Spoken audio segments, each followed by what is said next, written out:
The Shadow of Fu Manchu. Based on the stories by Sax Romer.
During a tour of the British Museum, Garame senses the presence of the supposedly drowned Dr. Fu Manchu. He indicates to Nayland Smith and Dr. Petrie the elderly recluse, Professor Jenneman, explorer and Orientalist. Given up as dead, following his drowning with Fu Manchu, Inspector Weymouth has discovered a raving maniac near his home. Believing that Professor Jenneman may be an ally of Fu Manchu's, Nayland Smith has him held for questioning. And under a gray wig and false beard, he discovers Fu Manchu.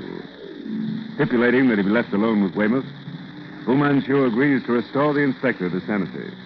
As Weymouth leaves the house, a sane man, the building bursts into uncontrollable flames, with Fu Manchu apparently still inside.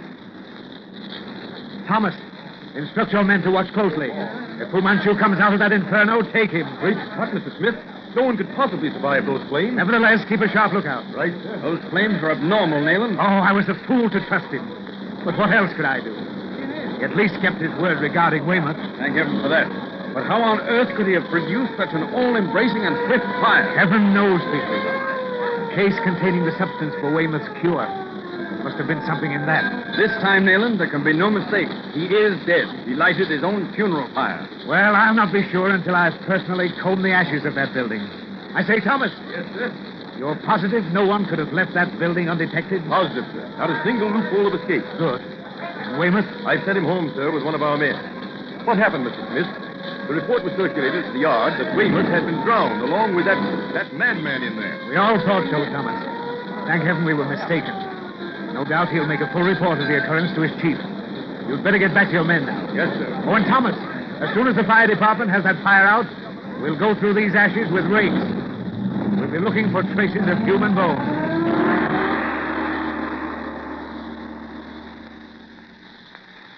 Weymouth miraculously restored to sanity by the man he fought. The place in flames, burned to the ground with a rapidity that points to some hidden agency, yet not a trace of human ashes. Well, he couldn't have gotten away in the confusion, Nayland. There was no possible chance of escape. A rat couldn't have passed Thomas's men undetected. Then how are we to account for the absence of any bones? We must remember that as a chemist, he has no equal. I'd say that whatever caused that fire to burn so swiftly and savagely very likely also consumed Fu Manchu's remains. I hope you're right. But his last speech to us out of that inferno, was it the taunt of a madman bent on self-destruction or the jibe of a clever scientist and the most elusive being ever born? Will we ever know the answer to that? But whatever it was, his voice was raised not in anguish, but in triumph. Gad, Had that man only been born under another star, what a godsend he might have been to humanity, to civilization. Yes. Strange that a man should turn the intelligence of such stupendous brain power, such vast knowledge to the perpetration of crime. Yes, the most dreadful being who ever threatened the peace of the civilized world. You know, Nayland, I'm almost positive that this weird being had conceived some kind of admiration. Respect is perhaps a better word for Weymouth. He had, Petrie. Very much so. Weymouth is absolutely the opposite type. It was very likely the admiration of a brainy man for brawn and muscle. Though Fu Manchu was by no means a weakling himself. I was just going to say, the fight he had on the launch with the inspector proved that. His was the strength of madness, Petrie. Ordinarily, he'd have been no match for Weymouth. However, Fu Manchu was capable of strange sentiments. He had a similar feeling about yourself. About me? Oh, come, Nayland. Fu Manchu regarded me as a nitwit. He had little respect for my mentality. Then why, during the several times you were in his power, didn't he destroy you? Had you ever thought of that? It would have been simple enough. Yes, I suppose it would.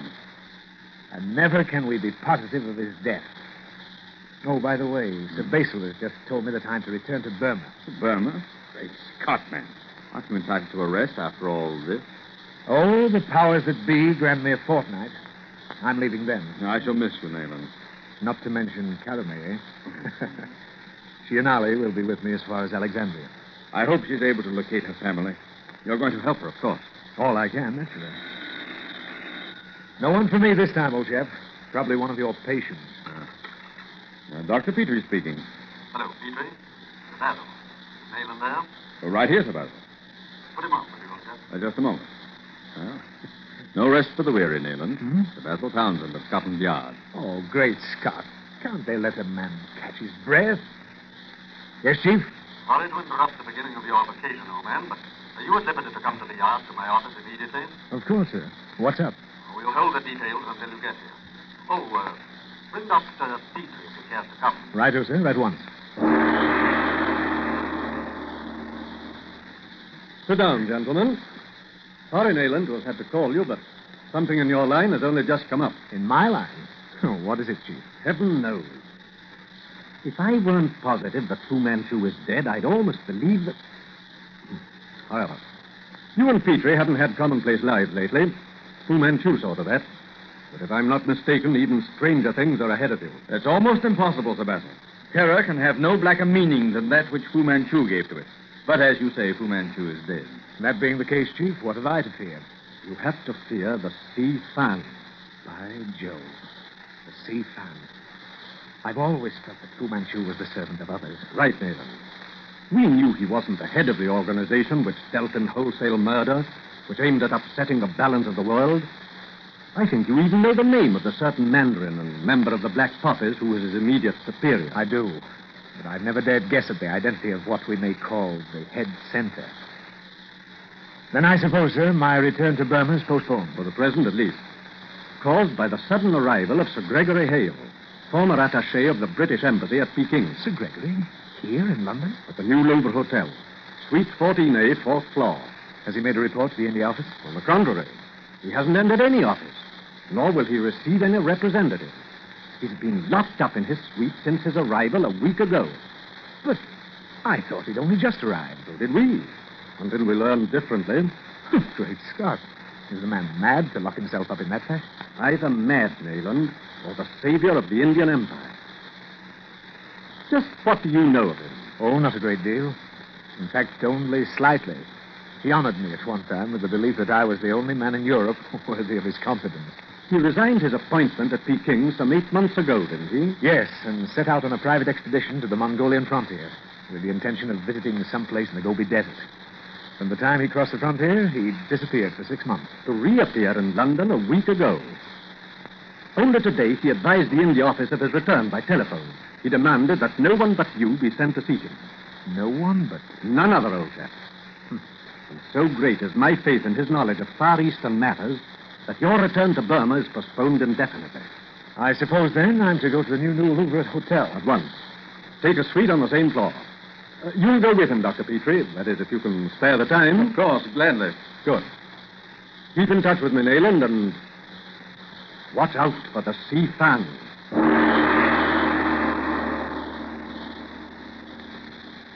strange business, Petrie.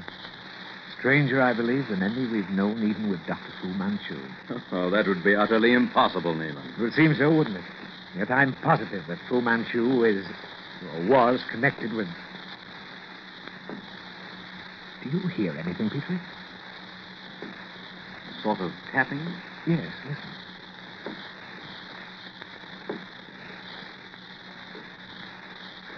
Strange how things like that make you hold your breath. Eh? Our experience with Fu Manchu has made us act like nervous old women. But tell me, who or what is this Sifan you and Sir Basil seem to be so familiar with? Possibly the real and as yet unsolved riddle of Tibet. A mystery concealed from the world behind the veil of Lamaism. And Sir Gregory Hale is the man who has dared to raise that veil. Let's look him up. Yes, Suite 14A, isn't it? It's almost across the hall. Lock the door, Petrie. Right. Oh, yes, there's Suite 14A. Just... Oh, I beg your pardon, gentlemen. Can you help me? He's my master. Come and see him, for heaven's sake. Come and see him. Now, steady, old man, steady. What's wrong? He's dying or going mad, sir. I never disobeyed his orders before, but I can't stand it. I can't help myself. Who are you? What's your trouble? I'm Beetson, Sir Gregory Hale's man. Sir Gregory. Come on, Petrie. I don't see him in the sitting room. Where is he, Beetson? The bedroom. In there, sir. Great Scott! Can this creature be Sir Gregory Hale? Lift him up, Petrie. He seems to be choking. Glass of water, Beetson, hurry. What is it, Petrie? In heaven's name, what is it? I don't know. Apparently losing the power of speech. The water. He was stricken dumb, gentlemen, a few minutes ago. Drink this, Sir Gregory. Here. Easy. Help me. Smith. Right. He wants to write. Quick, Petrie. Hold him up. Here, Sir Gregory. My notebook and pencil. He dropped off to sleep out there in the other room. I brought him here and laid him on the bed. And when he woke up, he was like that. There it is again. That tapping. Oh, stop it. Stop it. Listen. Sir Gregory. Look, gentlemen. By Jove. Pull yourself together, Beetson. I'm afraid there's nothing can be done for Sir Gregory now. He's dead. Dead. The paper, Petrie. He wrote 6 lines. Huh? What is it? Guard my diary. Tibetan frontier. Key of India. Yellow rising. Watch Tibet and the Sifan. And beware man with limp.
The shadow of Fu Manchu.